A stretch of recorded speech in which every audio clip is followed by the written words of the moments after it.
Mali, Northwest Africa.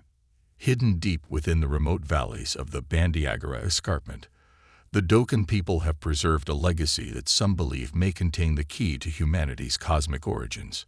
Every few decades, the Dogon perform the Sigli ceremony, one of the most secretive and sacred festivals on Earth, a ritual that commemorates the descent of a celestial being from the heavens, a being known as Nemo. The Dogons say that this being came from the sky, in a fiery ark, and landed in a storm. That's not just poetic mythology. That's a description of a spacecraft descending. Could the fiery ark of the sky god Alma and the arrival of Nemo be an ancient interpretation of an extraterrestrial visitation? What's so compelling about the Dogon is their knowledge of astronomy. They have known, for centuries, that Sirius is not just one star, but two, Sirius A and Sirius B. The latter is a white dwarf, invisible to the naked eye, and not officially discovered by modern science until 1862. The Dogon describe Sirius B in extraordinary detail. They call it Po Tolo, the smallest and heaviest of all stars, made of a metal heavier than anything found on Earth. Knowledge, they claim, was given to them by sky beings. According to Dogon oral tradition, these beings came from a planet orbiting Sirius B. They were known as the Namo, amphibious, part human, part fish entities who descended from the sky to teach and guide early humanity. This reminds us of the Babylonian god Ons, or the Philistine Dagon, also described as part fish, part man, who emerged from the sea and brought knowledge to humanity. These parallels across distant cultures, how can they be coincidence?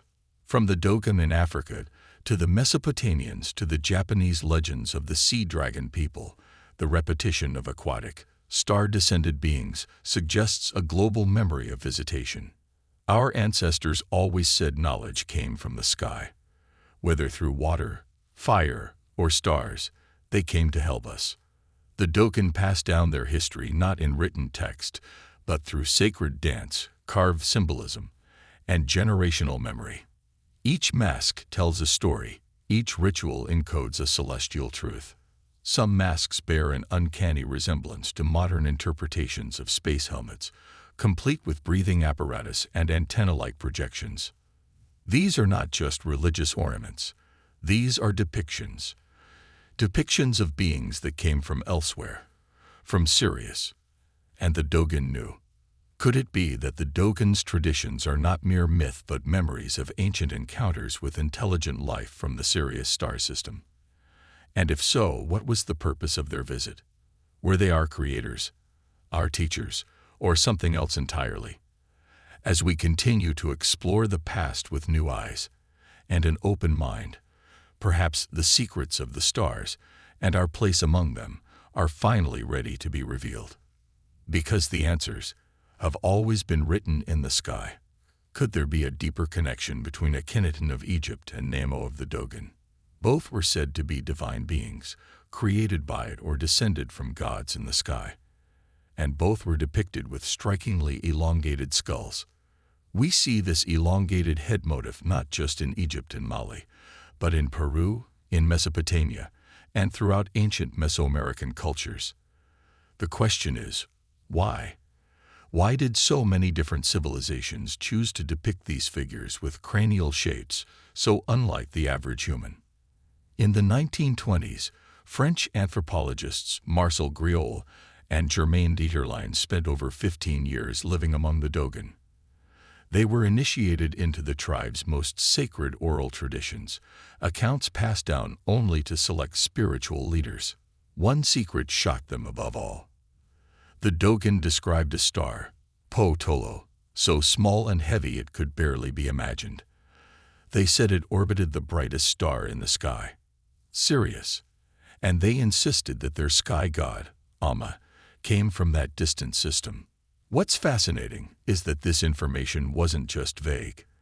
They knew that Sirius B was incredibly small and dense. They even depicted its elliptical orbit around Sirius A in symbolic drawings. This is not tribal folklore. This is advanced astrophysics. Sirius B, confirmed by science only in the 20th century, was unknown to the modern world when the Dogon first described it. The star is invisible to the naked eye, hidden in the overwhelming light of Sirius A. Even with early telescopes, it remained unseen. You have to ask, how did they know?